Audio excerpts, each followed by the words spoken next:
Cheryl Ward, and I'm here with Katharine Dain and Chef Shockley, and we're going to do a special today.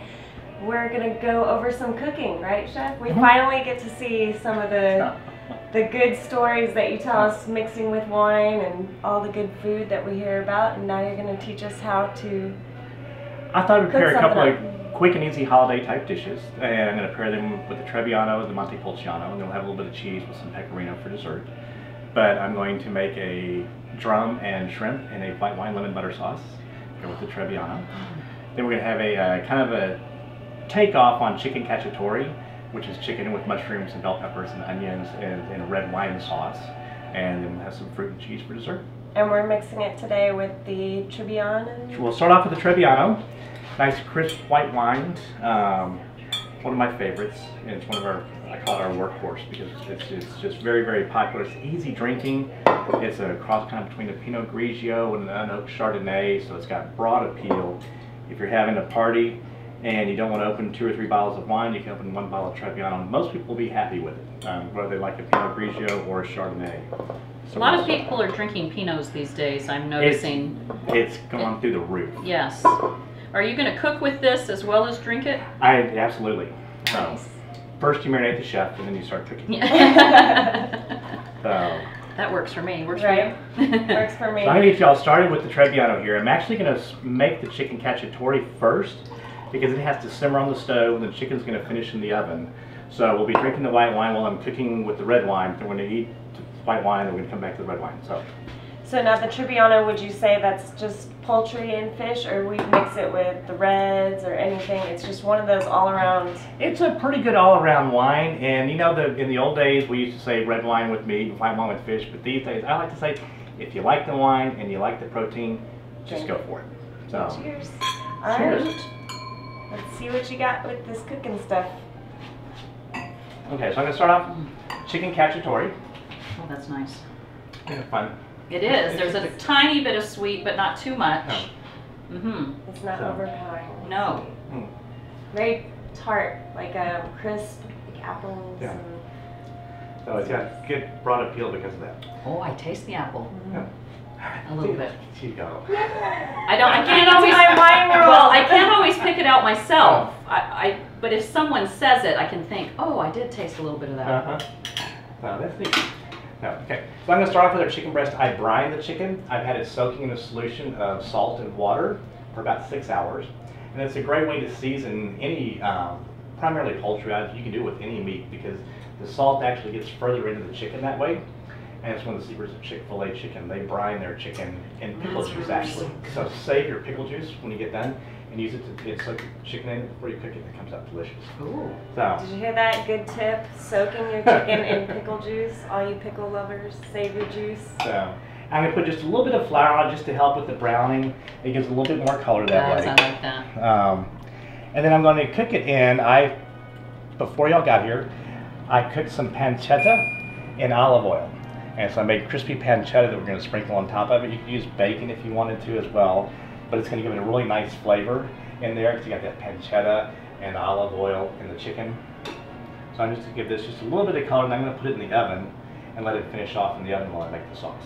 Now, Chef Shockley, is pancetta somewhere can you get that at your local H-E-B or? You can. It's an Italian version of bacon. You can use pancetta, you could use prosciutto, you could use Canadian bacon or American bacon, whatever you wanted to, but that pork fat gives it a really good flavor, salty flavor, and it's going to actually infuse in the chicken as it's cooking.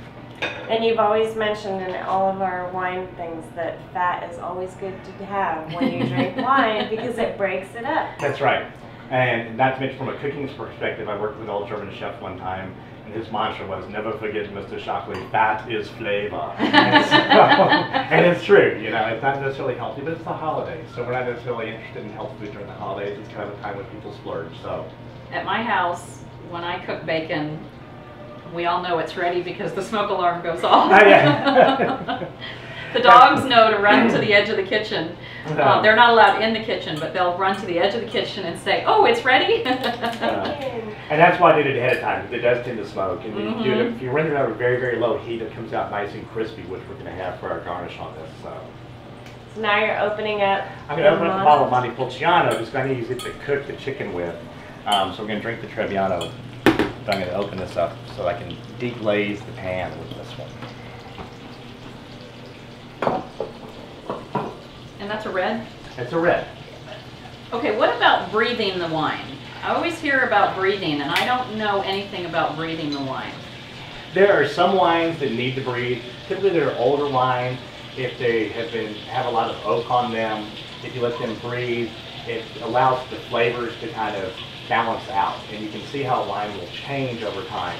Okay. This is a very young wine done in stainless steel, so it will not benefit from breathing as much as an older wine that's got a lot of heavy oak on it would.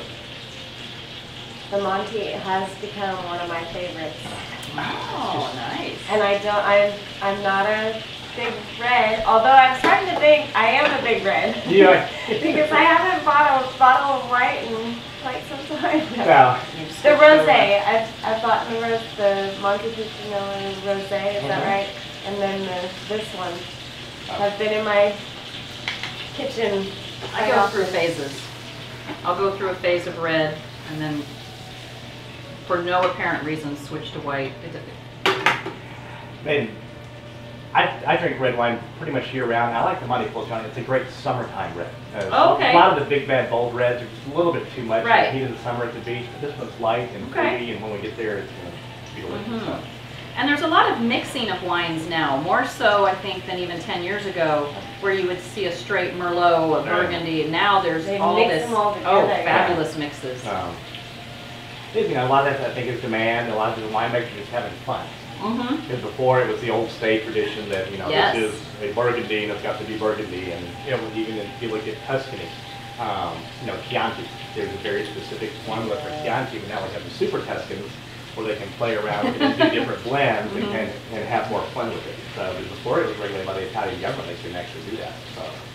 I had a friend one time tell me about a Chianti. He said that they used to drink it like hot chocolate up in, I think it was Swiss, like Sweden or something, when they're skiing. And so they'd get off the slope and go into the bar and they'd warm it. It was hot. Yeah. And he said they would put like a sprinkle of sugar in it and drink it like hot cocoa. I'm not sure if I've ever had hot wine like that. I think that would be really nice. Almost like a mulled wine, I guess. Yes. Or a mulled cider. Yes. So I could see that. That'd be fine. Because I love a cider. Yes. Well, I grew up on an apple farm, so we had everything apples. Apple cider, apple pie, apple sauce. Oh, fabulous. To the point where you grow just up? didn't like apples anymore? Eastern Ontario, Canada. Okay. Yes. No, I love apples. You never get tired of apple pie. With a nice piece of sharp cheddar cheese. Oh. Scoop of ice cream. Everybody thinks I'm crazy when I do that down here.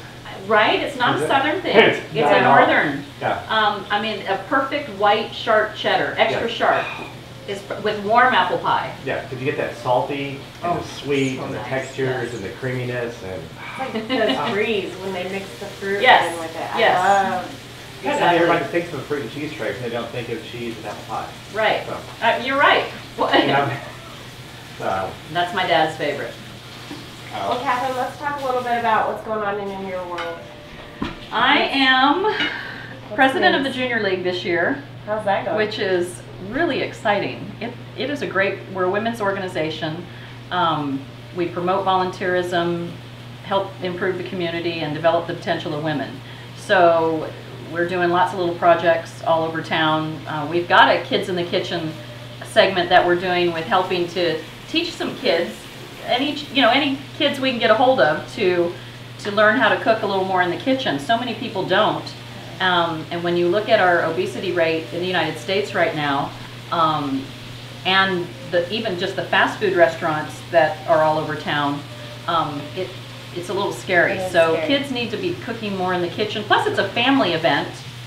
I have an adopted daughter, and we got her in the kitchen when she came to live with us. She didn't know anything. She could make macaroni and cheese in the microwave, and that was it. And we slowly got her making some things, and she does some good chicken things, and she does a pretty good job now. So I'm busy with the Junior League. I have a great support group. I don't have to do everything. I delegate well. I've got a board and a management team, and then we have our different fundraisers. We've got our Run Amok that we had just back here at the end of October. Which I heard went really well. It was great. It was so cold. Are you going to do another one? We are looking at doing another one next year in October, and it was a 5K obstacle course through mud and water and over and under things, and we had some Halloween zombies out there. They were really creepy.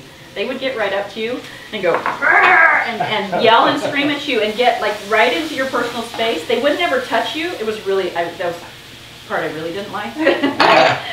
But they did their job. You weren't supposed to like them. And it was really, really cold that day. Last year when we did it, it was hot. And this year it was almost about 50 degrees. It was pretty chilly. We did have that so, and then we were in water, so it was cold. But it went really well. It was a successful fundraiser. People had fun. It ended up doing a really great job. And then that led us into our project at Christmas here at the Arts Center. We did Christmas Around the World, and we did Christmas trees. Did you see that in the news? Yes. Oh, let me tell you, we had almost 2,400 people go through the art museum that day, and they had Christmas trees from around the world. I got to dress up in a Mrs. Santa Claus outfit and read to the young children. One of the little girls asked me, she clearly could tell I was not the same Mrs. Claus that she had seen at the mall. Oops. And then I didn't know what to say. She caught me off guard, and there's all these parents sitting down there. What do I say? I don't even know what to do. So that was a big success. We got a lot of kids. HEB was a big sponsor with us on that, and the art museum, and we just had a great time getting in there and just the kids having a great day. So it is true, like you're saying. I can remember not spending a lot of time in the kitchen with my mom because we were so busy. Kids nowadays, there's so many activities going on, and it just turns into like what's easy to get, to pick up. You want that already made meal, so yeah. Well, what are we doing here? So I browned off the chicken breast. Now I've added a 10-15 onion, a sweet onion, some red and green bell pepper, and some mushrooms. Chicken cacciatore means hunter's chicken, and this is what the hunters used to do out in the woods. They'd forage for mushrooms, which would be the most common thing they could find, and whatever they had, killed that day, typically rabbit would be used or something like that. So we're gonna do it with chicken though. Now you said a 10-15 onion. I love the red onions. Could I use that as well? You could use the red onion. I like the 10-15. They've got a nice sweeter flavor, and they cook a little bit better. Okay. We call them 10-15s. They were developed at A&M. And they plant them on October 15th, and that's why they call them 10-15. Who knew? I did not know that. And it's kind of fun because every different regions have their own onions. The Vidalia onion is from Georgia; it's their sweet onion. The Walla Wallas are from Washington. And if you do a taste test, people in Georgia pick the Vidalia, people in Texas pick the 10-15, people in Washington pick the Walla Wallas. So it's just whatever you're used to. I think it's a lot of it. Well, what I really like about what I'm seeing here is my trainer has told me I need to eat proteins and vegetables, and this looks like the perfect meal. It really is. This gets and then we add the wine. And then we add the wine. As Julia Child would say, exactly 1 cup of red wine. So. And you just poured quite a bit in there. Yes. Okay. It's good flavor, and it's going to deglaze the pan. Some of the chicken bits were stuck on the bottom of the pan, and pieces of the onion, and that'll pull them up. And those have the best flavor. Reduce down and concentrate those flavors. That's where you get a lot of your flavor in cooking, when you reduce and concentrate those flavors. So I'm going to let that reduce down. Now we were chatting when you were finishing up the chicken. You put the chicken in the oven? Okay. And how long will it be in the oven for? It'll take about 25 minutes probably. I've got a pretty hot oven down there. And I don't want it to dry out. If you cook it too long, it's going to be dry and not have it. And are you at what temperature so that the people out there can know how to cook it? I'm cooking it at 350 degrees. I'll probably crank that to about 400 right at the end, so I'm going to put the fish in there. And then the key is, if you don't have a good finger to tell if it's done or not, get a thermometer. Make sure it's at 165. When it gets to 185, it's going to be dried out. And I don't have that finger. I don't know. What do you push it or? Yeah, you push it, and especially with steaks, if you put your thumb and your index finger, the little finger together. Oh, okay. And then push right here on your thumb. That's kind of well done. Oh. And as you go down, put on your See how it's getting softer and softer? So you've gone to medium rare, now you're at rare. Ooh, So see, that's where I like. medium rare, medium, and well done. Oh, So, pretty cool. okay. Alright, so I'm going to let this reduce. I'm all over rare. I'm going to add a half a can of fire roasted tomatoes. Now I'm typically all about fresh and getting things local, but the tomatoes right now are horrible. So when you get canned tomatoes, they're actually picked ripe and they're put in the can right away. So these are actually ripened tomatoes, they're not fresh tomatoes, and the things you're getting in the grocery store right now are going to taste kind of like cardboard. So, Well, and I have to say, after I've chopped all those other vegetables, I'm not a big fan of chopping tomatoes. It's messy. Yeah, and you got the seeds and the It liquid. gets all and over. What do you Yeah. keep? Yes. I can chop peppers and mushrooms all day. Yeah. And onions. I love all that. and I'm going to throw in about a tablespoon of just Italian seasoning. And I'm going to let this sit here and simmer and reduce, and then I'm going to start on the fish. And I saw garlic in there as well. Yes. Okay. How much is too much garlic? You know, that's such personal preference. Yeah, I like For that. me, I can't get too much in. My wife and daughter don't really like onions and garlic as much, and so I have to, Okay. if I leave the onions in big pieces, they can pick them out.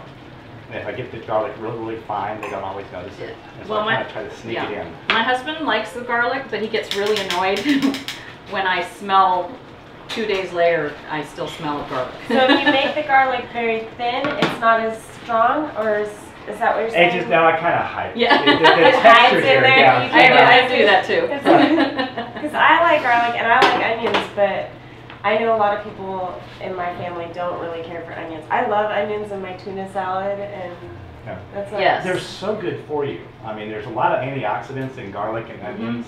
And so I'll end up sometimes using garlic and onion powder so you don't have that texture. It's the texture that they don't like as much as even the It's like flavor. that stringy- Now, the aroma of garlic, yes. I So good. snuck onions into my potato casserole at Christmas or at Thanksgiving for my mother-in-law and my sister-in-law. I didn't tell them because I forgot they didn't like them. So I didn't say anything because I had chopped them really small and you really couldn't see them. My mother-in-law ate a little bit and she was fine with it. My sister-in-law could tell that there was something in there that she didn't know what it was, so she wouldn't eat it. She couldn't identify what it was. Oh, darn it. Now I'm going to start the fish. I have some fresh drum here. I use Morgan Street Seafood. Charlie over there, his fish come in. These were flapping this morning, and he cleaned them this morning specifically for me. So, I mean, they were They're actually fresh. caught this morning. And Where now are they? It's drum. No, where is that store? It's on the corner of Morgan Street and Elizabeth. Over. Okay. Yeah. Excellent, excellent fish. It doesn't always have a lot of variety, and you know, drum kind of gets a bad rap sometimes I in know, this town. that's what I thought. But I would rather have any fresh fish than any frozen fish. People want their snapper and their tuna and their mahi-mahi. Well, it's frozen and it came in from China or Hawaii or somewhere, and you probably don't want that. So I'm going to shake the pan here to kind of keep it from sticking while I go in with it.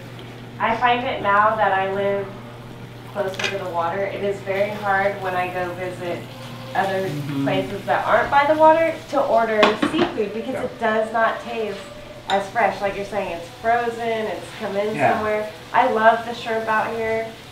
I don't try it anywhere else now. I'm like, nope, it's not going to be the same as it is by the coast. Or when we moved from Canada to Houston, we lived out in the Clear Lake area, and we used to go out to Kima to the shrimp boats out there, and you're buying the shrimp almost off the boat. That was great.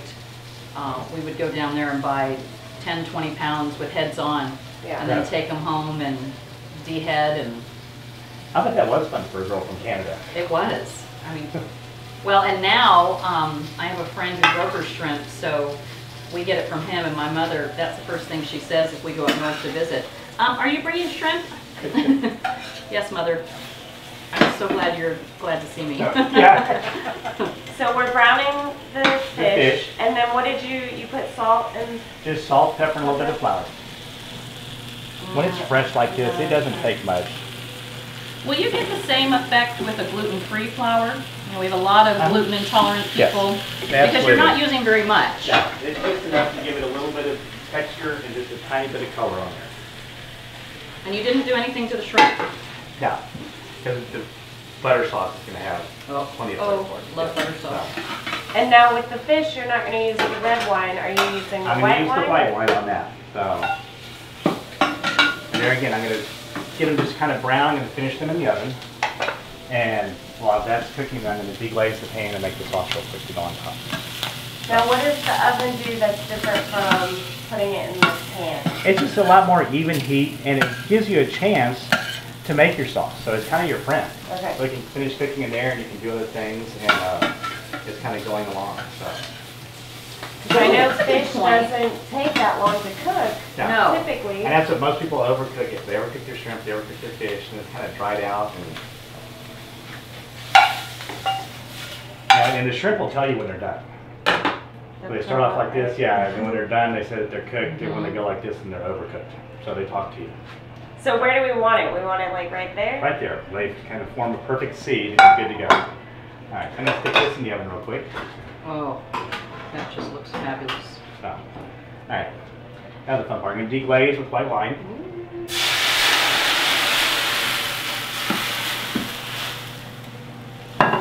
And then I'm going to let that reduce. What temperature do you have? I've got it on high. Okay. And what about this one? Is this a simmer? It's just on a simmer. But how high? I always have trouble with what exactly is simmer. You just want kind of good, nice bubbles there. You don't want it going crazy and spinning all over the place. So it's whatever does that? Yeah, so we just want a little evaporation. All we're looking for here is evaporation. Okay. And the flavors are kind of marrying. It smells wonderful. I do cook a lot. I just don't know what any of these things mean. I just sort of put it together and hope it works out okay. And see, I don't, so I need to come to your house a lot so that we can work on, because I've always been told the key to a guy's heart is cooking, but I am not. I'm macaroni and cheese and sandwiches. Then we need to all hang out. We can make macaroni and cheese sometime, but I do it a little bit differently. Oh, I bet. I bet that's fabulous. At the restaurant, I make all of the cheese that you talk about, I would imagine that your mac and cheese is off the chain. Okay. I have a little bit of lemon juice. I have a Valley lemon here, which I love. This was one lemon, and I got all this juice out of it. You buy those things they call lemons in the grocery store most of the time, and you get 3 drops of juice out of it. So we're lucky. Yes, they're not that great. Yeah, we're lucky to be this close to the valley. We have the best grapefruit in the world come out of the Rio Grande Valley. These lemons have tons of juice, great flavor. So I'm going to add that to it. I have a lemon tree in my backyard. I have a lemon tree and 2 orange trees, and they have cross-pollinated. So the oranges are bitter, but the lemons are big and sweet. They're lemony, but they have a touch. You can really get a little tiny bit of the orange in there, and we get lemons 2 to 3 times a year. And we don't do a thing.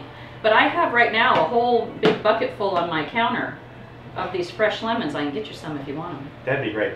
We have a grapefruit tree in the backyard, and we've had it this our 4th year, and we have 1 grapefruit on it. So our first grapefruit we've got in 4 years, so we're watching it very carefully. So we're picking it just the right time. We're all going to share it for breakfast one month.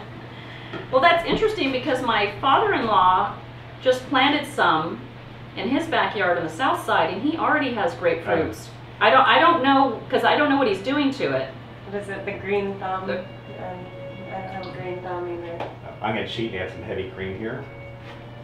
I'm not just to give upset it some flavor. about. I love heavy cream. And it's also great because we're going to make a butter sauce out of this. And if you add cream, the fat content will keep it from separating. Sometimes if you make a sauce with butter, you get that little sheen on top, and this will kind of help it stay creamier looking. We're reducing this to concentrate flavors. We're reducing this, concentrating the wine flavor, the lemon flavor, the cream flavor. Then we're going to put a stick of butter in. But so far, aside from the cream and then adding the butter, this is a healthy meal. And you could you've got vegetables and stuff. You could leave the cream out of this if you wanted to and make it just a nice wine reduction sauce. Then you would have a very healthy, heart-healthy meal with the fish and just a wine reduction, and it would come out very, very good. But they're against the holidays, so we're going to go for it. Yes. I give just a pinch of salt and pepper. Now with the wine sauce, you just simmer up the wine and put salt and pepper in it, and that's it? And let it reduce down. It will get to almost a thick consistency. You put the wine, the lemon juice in there, and it will reduce down and get almost syrupy. If you take it too far, you just put a few drops of water in and kind of bring it back up. I'm gonna touch it more. This looks Oh. like my stir fry that I make. All right, so the cream and the wine and the lemon juice have reduced down. Now I'm gonna start adding butter. Butter's at room temperature. I'm gonna whisk it in slowly. You don't want it to break. So I'm gonna take a little piece here. What do you mean you don't want it to break? The oils and it's an emulsion. So water and oil don't like to mix together in nature. So if you do it slowly, they will stay mixed together. Cream is an emulsion, butter is an emulsion. I see. If you do it too quickly, then you end up with a layer of oil on top and a layer of liquid on bottom. See how it looks nice and creamy? Yes. It's kind of almost a creamy look to it because you're doing it nice and slowly. I believe my mouth is watering. Yes, cream sauce. My mouth was excited about the vegetables, but Yeah. it's really excited Well, about the cream this sauce. is very healthy omegas we're about to eat. Yes. So, no. So you have a big event coming up with the Fairy Tale Ball, We right? do. And January. Tell me about that. January is our Festival of Fairy Tales for the Junior League, and it is a fundraiser, but it is also a ball. The league puts it on, and then we have a lot of different people come in. The Spasmatics are playing this year. Nice. And I love them. they are- Mix they're of a lot of like fun. great 80s music. And even what I think is really interesting is even kids that were born in the 90s like the 80s music. I'm finding. I was talking to some the other day, some young ones. I mean, to me, they're babies, and they were really liking the 80s stuff. And I said, well, that stuff has really stayed very popular. Well, you hear like all the new singers sing about this stuff. Okay, so we're putting the fish down and the shrimp down, and then we're going to cover it. Shrimp, and That really didn't take any time at all. no, it's very quick. Oh, it looks so good. I'm going to do this. We eat fish and shrimp all the time. Now at the ball, will there be Chef Shockley's food? Well, that would be nice, but I don't know that. We actually have an we would auction have a item. fundraiser. Yeah. If he did all the cooking, I don't know that we could even put the ball on. We wouldn't be able to afford it if this is Chris and I actually do have an auction item. Nice. In the gala, so if you'd like to bid, I'll come cook for you, and Chris will talk about the wines. And so it's kind of a fun little thing. So, I will be bidding on kind of an that. annual thing that we do.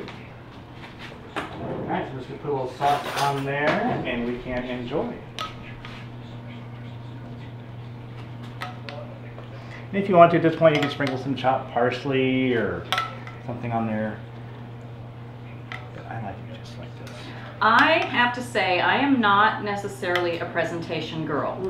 So I know every once in a while if I'm doing something, I will add, I have to consciously do it.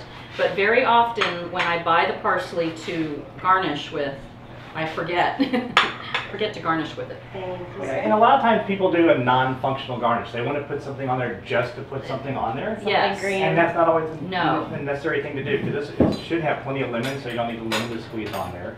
And the parsley would add a little bit of color, but it's not going to add a whole lot necessarily. So Oh, I didn't lucky taste. you're Normally I right. taste while I'm cooking, so I hope this will turn out. Well, we shall see. And we've paired this with the... With the Trebbiano, which is nice and crisp. It's got good acidity, so it's going to balance. That's enough to cut through the fat that's in the butter and the cream. And it should go nicely with the fish. Oh my gosh. You are good. Okay. You can come live at my house. With the lemon and the butter, the lemon really adds to that with the shrimp. I'm going to attempt this because it did look fairly easy what you did. So. It really is. There's a mystique to it, but it's not that difficult. Ooh, with the wine, like a bite after, just Yeah, like it you're really saying, makes the wine crisp. makes that wine just pop. Mm-hmm. That's good. Okay. So our sauce is reduced down here. I've got some polenta that I made earlier. Real easy. 4 parts liquid, 1 part cornmeal. And you get polenta. Now I use 2 cups of milk and 2 cups of heavy cream and a stick of butter. So it's going to come out nice and rich because there again it's the holidays. I'm going to give a little stir here as it heats up and kind of thickens back up again. Now, I've never had polenta. What is this, like a mashed potato type? It is or like no, it's the Italian grits? version of grits. Okay. So it's the closest thing to it. And it's got a little bit of Parmesan cheese in there.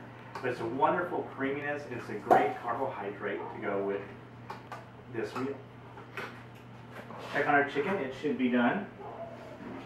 And so we're mixing the chicken with our We're going to have nickname chicken Monty. with red wine. Now, you don't normally do that. But this is the Montepulciano. We made the sauce with the Montepulciano, so we're going to drink the Montepulciano. We did talk about pairing what you like. With what you I would definitely, though, do a white with fish. I Yes. think that just nice. I think that the reds are a little too strong. Delicacy of a fish. Yeah. But this red Montepulciano has got good fruit. It's not a big, bad, bold red. And so it's just perfect with this. It can go with chicken or with its, got a good enough body to stand up to most beef dishes. Okay. It's a But great it's fruity and beginner got good wine. acidity and can stand up to the chicken like this. So I think it's a great, great match for this.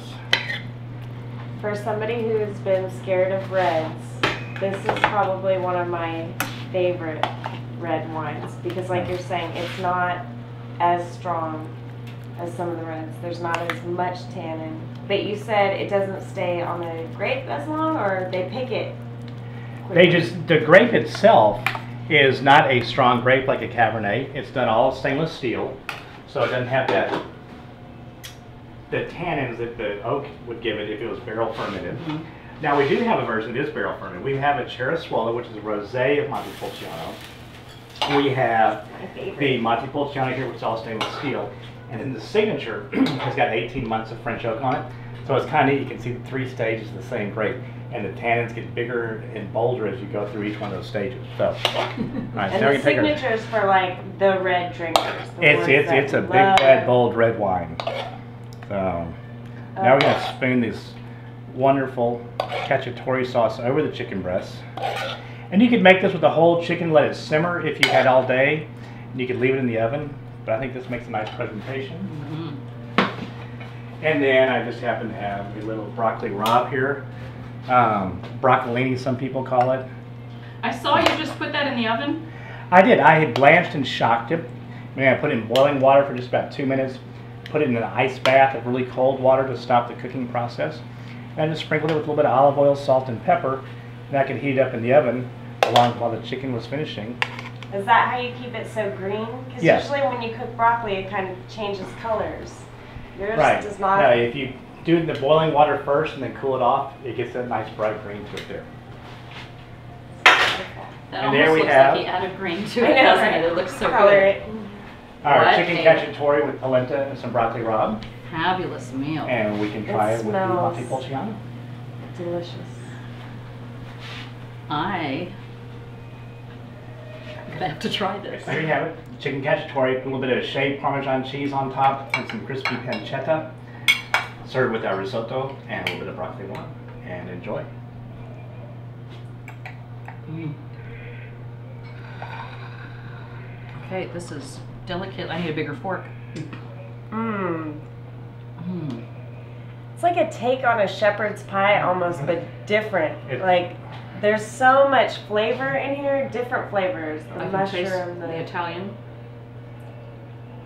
The seasoning. Mm-hmm. Mm. Which is really And now I'm going to fantastic. taste the wine. And we'll go get there again. We're doing chicken with wine, Mhm. with red wine. But I think it goes together well.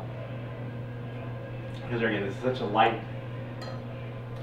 Okay, what I think is really interesting with both wines, that I liked them both initially.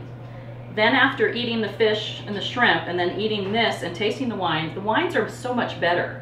They taste Yeah. so They- much. they different. completely it's like changes they it. open. The Italians make their wine to go with food. And I was fortunate enough to get to go over there I'm hooked. in April and cook with some of the people in Abruzzi where they make these wines, and went to visit the winemakers, and they do. They make their wines to go with food. Oh, And they don't overdo it. The thing I learned most that I was so excited about, I think we tend to overdo Italian food in this country. Most of their food is very simple and Mhm. plain. Fresh ingredients, freshly prepared, and that's all you need. And you don't need 17,000 ingredients in there. This is actually a pretty No, simple dish. it was. There's 9 ingredients in there total. even you could make this. I do. Yeah. 9 ingredients. I can do it. Everyone can be as good as Chef Shockley. This is something, well, I don't know about as good, but definitely close, right? Because I think people who cook well, there's a true talent. So now we're back to dessert. We've just finished some amazing meals that you've cooked. I'm so excited about trying them. Now, where are we headed? So we're going to dessert. I love cheese for dessert. It's a very European thing. You don't see a lot of it here in the States, but I love it. And we're going to try it with our pecorino. And most people think pecorino, think cheese, but pecorino is actually a grape. And this is a frizzante. So it's a sparkling wine, but it's just mildly sparkling. It doesn't have the giant bubbles that champagne, or as many bubbles as champagne. Champagne doesn't have giant bubbles.